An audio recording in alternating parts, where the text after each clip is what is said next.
Hello everyone, in this lecture we will discuss about the Gauss theorem in differential form. So, if charge Q is distributed over any volume having volume charge density rho, volume charge density यानी कि आयतन आवेश घनत्व क्या होता है आप सभी को पता है, हम पहले ही डिस्कस कर चुके हैं. Linear charge density, surface charge density and volume charge density. Volume charge density means the amount of charge per unit volume. ठीक है, तो टोटल चार्ज कितना हो जाएगा रो डी वी इंटीग्रल में. Okay, then total charge is this according to Gauss theorem. लेकिन Gauss theorem क्या कहती है? गॉस थ्योरम स्टेट्स कि integration of E D A यानी phi equals to close integration कर लीजिए या सरफेस पे इसको इंटीग्रेट कर देते हैं D A. This will be equals to 1 upon epsilon not. ये ट्रिपल इसलिए आया क्योंकि रो डी वी है. हमने क्यू अपॉन एप्सिलॉन नॉट होता है, एक स्टेप यहाँ पे कम कर दी है. क्यू की जगह हमने ये लगा दिया, ये टर्म लगा दिया है क्योंकि गॉस थ्योरम क्या होती है? Q upon epsilon not. और उस टोटल क्यू की वैल्यू हमने क्या लगा दिया? ये लगा दिया यहाँ पर. ओके देन उसके बाद आप देखेंगे बट एज वी नो कि divergence E D V is equals to surface integral E D A. यानी वॉल्यूम को सरफेस में कैसे कन्वर्ट करते हैं, you all are of math student, आपको अच्छे से पता होगा कि divergence E D V V पर हो तो इसको किसके इक्वल कर देते हैं, यानी वॉल्यूम को सरफेस पे ट्रांसफ़र करने का या कन्वर्ट करने का ये फॉर्मूला होता है. अगर ये यहाँ पर टर्म किस में है, डाइवर्जेंस ई डी वी के साथ है, तो इसको डाइवर्जेंस हटा देंगे, ई रह जाएगा बट वॉल्यूम की जगह एरिया हो जाएगा. तो ये मैथमेटिक्स है, ये तो सीधे सीधे कि वॉल्यूम से कैसे सरफेस में हम इंटीग्रेशन को कन्वर्ट कर देते हैं. सो अब नेक्स्ट स्टेप क्या होनी है? Next step is substituting the value of E D A which is this. तो यहाँ से हम इक्वेशन 2 से यहाँ पर इसे सब्स्टिट्यूट कर देंगे. तो next line will be substituting the value of surface integration E D A from equation 2. तो अब नेक्स्ट स्टेप में आपको ये लिखना पड़ेगा. उसके बाद आपको यहाँ पे इसकी वैल्यू क्या लिखेंगे? हम ये वाली वैल्यू यहाँ पे सब्स्टिट्यूट कर देंगे, that is 1 upon epsilon not triple integration rho D V. अब इसको इधर ले आते हैं.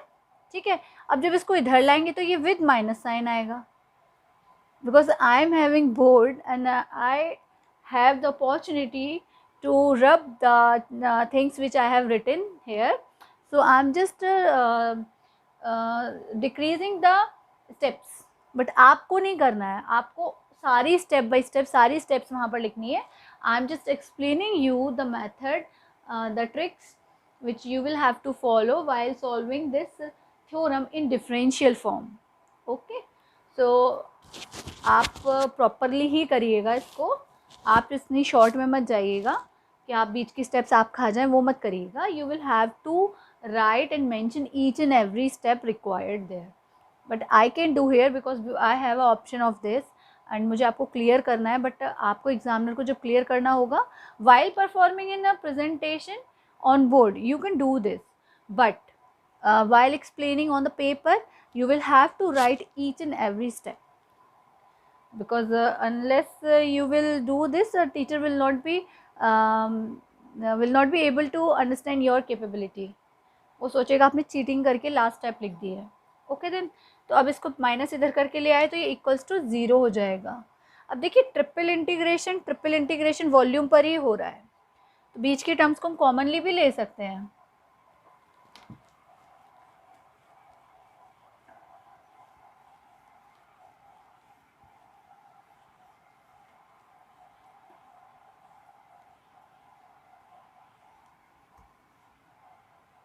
So this will becomes triple integration at volume और डी वी तो है ही, अब ये भी इधर आ गई तो इक्वल्स टू 0 है.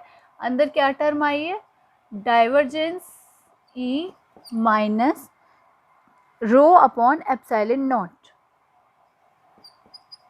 Equals to 0. जब ये इक्वल्स टू 0 है तो obviously divergence E minus rho upon epsilon not will be equals to 0, which can be written as divergence E is equals to rho upon epsilon naught. इसको भी याद रखिएगा. यानी इलेक्ट्रिक फील्ड इंटेंसिटी का जो divergence लेंगे अगर हम, तो वो किसके बराबर आएगा? Volume charge density upon epsilon not के.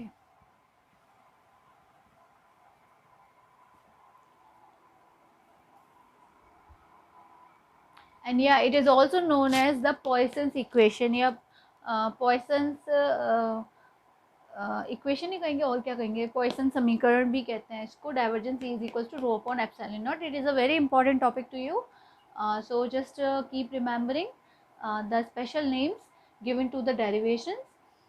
So divergence E is equals to rho upon epsilon naught is known as Poisson's equation.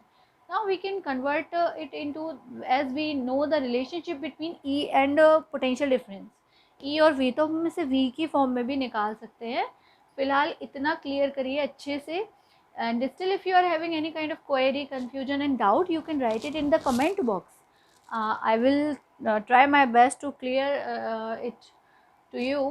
So it is also known as the Poisson's equation, and we can convert this E into V, then it will take another form. So let's do it. हाँ जी, तो फिर E को हम क्या लिखेंगे, minus grade V, gradient of V minus में E का. ये रिलेशन तो हम लास्ट लेक्चर में प्रूव भी कर चुके हैं कि what is the relationship between E and V, यानी electric field intensity and potential के बीच में रिलेशन क्या है ये हम निकाल चुके हैं. Now we will determine the value of divergence E. Divergence E क्या होगा, that will be equals to del dot E. इस डेल डॉट E को हम क्या लिखेंगे, E की वैल्यू लगाई माइनस डेल्टा V, तो माइनस डेल V. अब ये माइनस माइनस डेल डेल क्या बन जाएगा, minus del square V. Okay, then del square V की वैल्यू किसकी निकल के आएगी, equals to minus rho upon epsilon not, क्योंकि डाइवर्जेंस E अभी हमने प्रूव किया है किसके बराबर है, रो अपॉन एप्सिलॉन नॉट के माइनस में. ठीक है, तो देयरफॉर और ये इक्वल है माइनस डेल स्क्वायर V के, तो डेल स्क्वायर V अल्टीमेटली किसके बराबर हो गया, minus rho upon epsilon not के. डेल की वैल्यू क्या होती है आप सबको पता है, it is a operator, del operator, जिसकी वैल्यू होती है I del upon del X plus J del upon del Y plus K del upon del Z. लेकिन अगर डेल स्क्वायर कर रहे हैं that means del dot del, है ना. तो डेल डॉट डेल की वैल्यू क्या हो जाएगी, del square upon del two upon del X square plus del two upon del Y square plus del two upon del Z square. तो ये हमें डेल स्क्वायर की वैल्यू पता चल गई है. अब इस डेल स्क्वायर की वैल्यू को हम यहाँ सब्स्टिट्यूट करेंगे तो सीधे सीधे यहाँ पे v आ जाएगा. तो del square v upon del two V upon del X square plus del two V upon del Y square plus del two V upon del Z square is equals to minus rho upon epsilon not. It is also known as the different form of Poisson's equation. ये Poisson equation की different form है. ये derivation देखने में simple लग रहा है but it needs more practice. इसको बहुत प्रैक्टिस चाहिए. जितनी भी डेरिवेशंस हम डिस्कस करने वाले हैं सबको बहुत प्रैक्टिस चाहिए, जिसमें इसको तो खास तौर से चाहिए, है ना, इसमें, क्योंकि ये काफ़ी इंपॉर्टेंट है. तो डिफरेंट क्या है, ये different form of Poisson equation की एक डिफरेंट फॉर्म निकल के आ गई है ये आपकी. एक तो यही थी divergence E equals to minus rho upon epsilon naught, but this is another form of Poisson's equation which is which says del square del 2v upon del x square plus del 2v upon del y square plus del 2v upon del z square is equals to minus rho upon epsilon naught. जहाँ पे rho क्या है, rho is the volume charge density if charge is zero. तो यानी कि for charge less field, तो ये value zero रख देंगे हम यहाँ पर. therefore the value of this term will come out, del square v equals to zero हो जाएगा. और वैल्यू क्या आ जाएगी, वैल्यू जब रखेंगे तो del two V upon del X square plus del two V upon del Y square plus del two V upon del Z square is equals to zero मिलेगा. So ये क्या है, अब आपको याद होगा ये लाप्लास ऑपरेटर भी है, लाप्लास इक्वेशन बन गई है. So this is also known as Laplace equation for charge less field. Remember it, this equation is for charge less, जब रो की वैल्यू ज़ीरो रखती है हमने, तो known as Laplace equation for chargeless field. And I think this is enough for today. Thank you very much, and just practice this topic which we have discussed today. It is very important for you, and just to make clear each and every step in the derivation. And having any kind of query, doubt or confusion, just write it into comment box and make all the things, all the steps clear to you. Thank you so much.